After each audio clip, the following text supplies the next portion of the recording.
Well, on his part, Minister for Budget and Planning Udo Doma says the economic recovery and growth plan will impact the youth positively. The minister adds that the plan has sectoral provisions in favor of the young population that will help address unemployment, and this is against the backdrop of earlier doubt by observers of the economic plan's possible success following the delayed passage of the budget.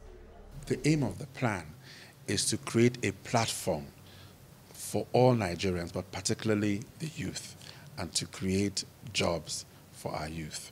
And we believe that particularly in IT, which excites the youth and which we believe that they can do very well in, we want to expand the skills and also the internet access in agriculture, in manufacturing. There is so much in the plan for our youths. For the first time in this country, we are having a plan in which all sectors, all elements on all segments of Nigeria made contribution. And if you take the plan, every sector of our economy, you can see something practical that relates to your own sector that you can interact with, that you can look up to, that you can participate in within the ERGP. Well, let's discuss this budget further, and joining me to do that is policy analyst Ayo Oyalowo. He joins me from our Abuja studio. Many thanks for your time, Ayo. All right, let me begin this way. Good afternoon, Ayo. Good to have you. Let's begin with a discussion on the oil production in the budget. The oil benchmark was increased to $44.5 from $38 in 2016. We know that that's a main source of revenue. How do you see this, especially looking at the fluctuation of oil price in the global market?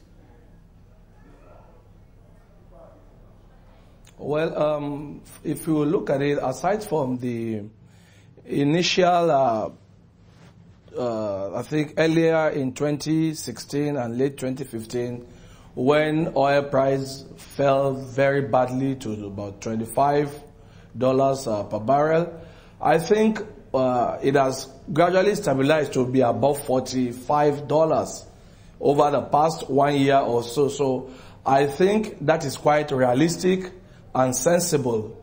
So for me, the $44 per barrel benchmark is reasonable, quite reasonable. Yeah, it is reasonable, Ayo, if you would say, but still talking dependence on the oil sector for our revenue. Do you think the government is factoring that in? Perhaps, what if the oil prices fall again? Oh.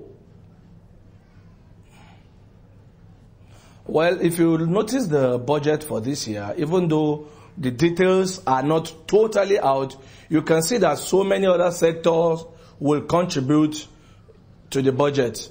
Oil sector, the oil industry is not the total revenue earner as it used to be in the past. So should there be a little problem here in the oil industry, I think the other sectors might rise up to the challenge. So the budget looks like we are finally getting it right in terms of moving away from our former total dependence on oil. So for me, it looks like we have started taking the right steps in the right direction. I look at the budget, and the oil, our oil income is not the total revenue earner that we used to depend on.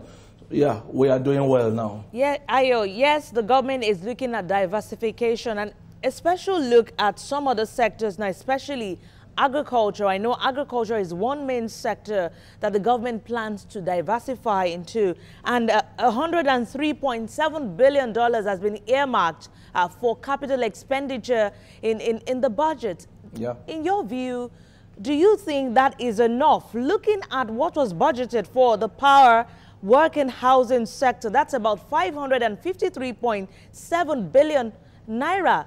Having in mind diversification, 7 billion, yeah. 7 billion, yes. Well, you must understand that without infrastructure, you will struggle. So I understand why, and you understand that the power sector is not just power. You're looking at power, housing, and roads, so works. So it's not just one, it's like 3 ministries in one. So I don't think it is too much.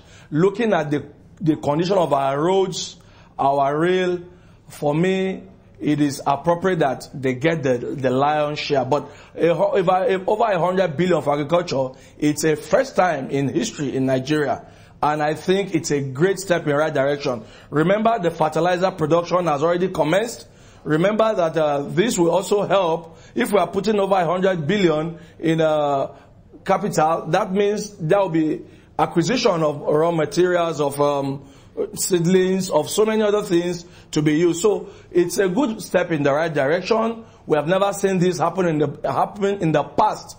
Maybe my challenge, and I think I mentioned this to the Senate President in a recent personal discussion, our budget cycle is too short. It makes it difficult for the capital project to be totally achieved. And I was asking, why don't we look at doing April to May henceforth, so that we'll have enough time to complete our capital expenditure and capital project. So I think the allocation is reasonable, quite fantastic. Okay, let me ride on that now. You may want to tell us what the Senate President actually told you in reply to that question. Well, he just smiled, and it's a discussion we will still have over time, because for me, if we are going to see performance, especially in the capital expenditure budget, we need to do at least the 12-month or at least 11-month minimum. That way, you will be able to assess how well we have performed. The way we do it right now, it's not helping matters. When you bring in the budget in December, there's a lot of dilly-dallying, foot dragging, then nothing happens until maybe end of April. Now it happened first or second week in May. So I think it's a challenge. And I think both the legislature and the federal should sit down and talk about it. Maybe we will move our budget cycle so that we can have a proper performance of the budget. For me, I think it's something they need to look into, both the legislative arm of government and the executive arm of government. Okay, let's still talk about this benchmark. Now, vis-a-vis the exchange rate, we know that about $305, 5 naira to the dollar has been looked at for in the budget, or has been pegged for in the budget. Now, looking at it with side by side, the oil benchmark, we know that at the moment, the CBN is actually taking from the reserve to intervene in the forex market. Now, at 305 naira to the dollar, how feasible? Very, very feasible.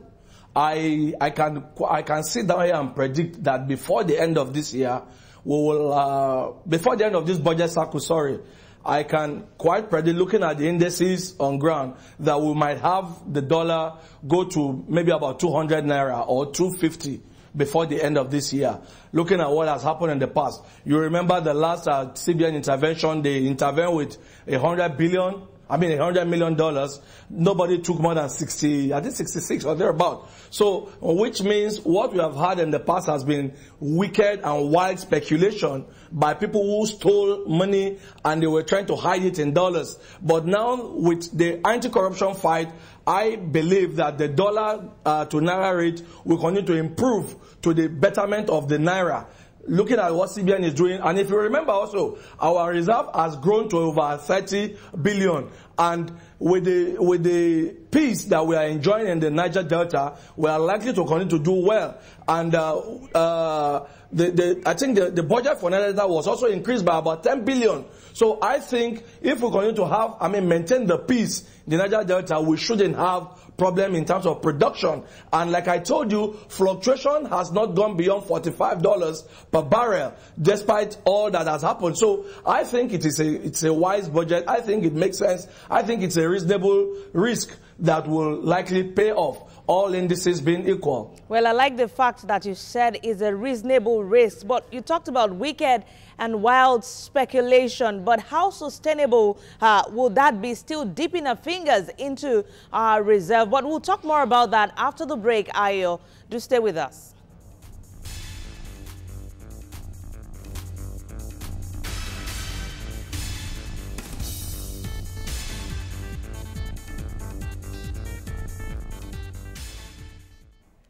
You're watching Business Nigeria. The National Assembly passed the 2017 budget figures to 7.44 trillion naira. That's about $24 budget, and it's aimed at boosting economic activities, especially in transportation. I've been speaking with policy analyst Ayo Oyalo at our Abuja studios. Yes, Ayo, before we went on that break, you said wide and wicked and wide speculation, but looking at the interventions the CBN has been carrying out, that's talking about taking from the foreign reserves to shore up the naira.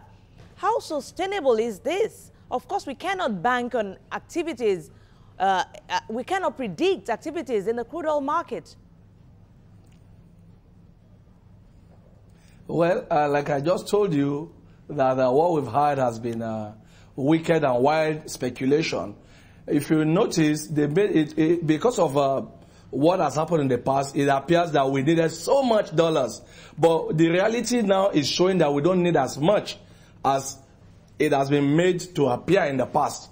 Like I told you, the last intervention was 100 million, and it was not completely taken. CBN had to return with some of it. So I think it's achievable. I think by the time we're able to stabilize the market, by the time our manufacturing sector begin to contribute to the economy and to our earnings, and then the IT sector that is currently being worked on, if it starts to contribute its own quota, and then if the agricultural sector begin to contribute, we will no longer depend solely on oil. So that is why I have the confidence that we will not have problem. And because our reserve has been growing steadily in the past 5-6 months, I am really not envisaging any terrible problem, except if maybe let's say a natural disaster, and we don't have that. Hopefully we will still not have it. And should there be any problem, looking at the war in Iraq, in Syria, and all over the place, there is a fat chance that oil price will be stable around the $50–55 benchmark for a bit longer time to come. Ayo, you seem very confident with this budget, and of course I share in your optimism. Just before very confident. Just before I let you go now, what do you say is the implication in having in this budget? And of course, the implication of passing a budget, a country's budget late as this one. Like I already mentioned, one of the implications is that we will not be able to fully implement our capital project. So for me, I think we need to sit down as a country and agree. Do we want this December to January that has been a farce over the past few years, or do we really want to sit down and say, look, let's do this thing May to April every year, so we'll start a new budget cycle by May. For me, it's a discussion that we must have. But be that as it may, this budget is a good budget, but I expect that by next year, we should be able to push this up to maybe 10 to 12 trillion. Because as a country of 180 million, the budget for me still looks a bit too small. But looking at where we are coming from, it's a good step, but we have to push it up. But like I said, the discussion must be held on the real budget cycle that we want to run as a country. But for now, I want to assure Nigerians that looking at every indices available, we are on a good path, and all things being equal, we should move out of recession, we should be able to deal with inflation, and if all that is done, and looking at the modular refinery and everything coming on, we might even have a drop in our PMS, local consumption here. So really everything is going to work out if we are able to implement this budget as it should. Because I can see transportation area is being dealt with in terms of rail, water, and roads. So really infrastructure is being taken care of. So I envisage a better situation for Nigerians by the end of the current budget cycle. Hopefully it's a budget of positives. Policy analyst Ayo Oyalo, thank you so much for your time. Thank you very much. Have a wonderful day.